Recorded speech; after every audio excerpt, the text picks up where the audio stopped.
Hello friends, இன்னைக்கு 9th Max chapter 5 இருந்து exercise 5.3 இருந்து third question பார்க்க போறோம். If the midpoint x, y of the line joining 3, 4 and p, 7 lies on 2x plus 2y plus 1 equal to 0, then what will be the value of p? இதுக்கான solution பார்ப்போம். நமக்கு என்ன given data கொடுத்துருக்காங்க அப்படின்னா mid point கொடுத்துட்டாங்க X ஒய்ன்னு சொல்லிட்டு அதோட 2 point கொடுத்துருக்காங்க. அந்த லைனில் அது ஜாயிண்ட் ஆகிற பாயிண்ட் சொல்லியிருக்காங்க 3, 4 p, 7. அது எந்த லைனில் லை ஆகுது அப்படின்னா 2x + 2y + 1 = 0. இந்த கண்டிஷன் இருக்கப்போ பியோட வேல்யூ என்னன்னு கேட்குறாங்க. ஸோ நமக்கு mid point of a line formula தெரியும். x1 + x2/2, y1 + y2/2. Mid point of a line தான் கொடுத்துருக்காங்க எக்ஸ் ஒய்ன்னு. So x, y = x1 + x2 3 + p/2, y1 + y2 4 + 7/2. x, y அப்படியே எழுதிக்கிறோம். 3 + p/2 அப்படியே எழுதிக்கிறோம். 4 + 7 என்ன 11/2.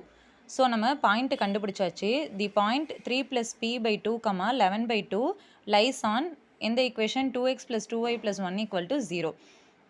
ஸோ இதை எக்ஸ் இதை ஒய்ன்னு எடுத்துக்கிறோம். இந்த ஈக்குவேஷனில் சப்ஸ்டியூட் பண்ணுறோம். 2 இன்ட்டு எக்ஸுக்கு பதிலாக என்ன 3 + p/2 ப்ளஸ் 2 இன்ட்டு ஒய்க்கு பதிலாக என்ன 11/2 + 1 = 0. இந்த 2 கேன்சல் ஆகிடும். இந்த 2 கேன்சல் ஆகிடும். So 3 + p + 11 + 1 = 0. 11 + 1 12, 12 + 3 15. So p + 15 = 0. இந்த ப்ளஸ் 15 இந்த சைடு போகிறப்ப -15. So p = -15. therefore the value of p is -15. Okay friends, இந்த வீடியோ உங்களுக்கு யூஸ்ஃபுல்லாக இருந்தால் என்னோட சேனலை மறக்காமல் லைக் பண்ணுங்கள், ஷேர் பண்ணுங்கள், சப்ஸ்கிரைப் பண்ணுங்கள். டவுட் இருந்ததுன்னா கமெண்ட் செக்ஷனில் கமெண்ட் பண்ணுங்கள். Thank you friends.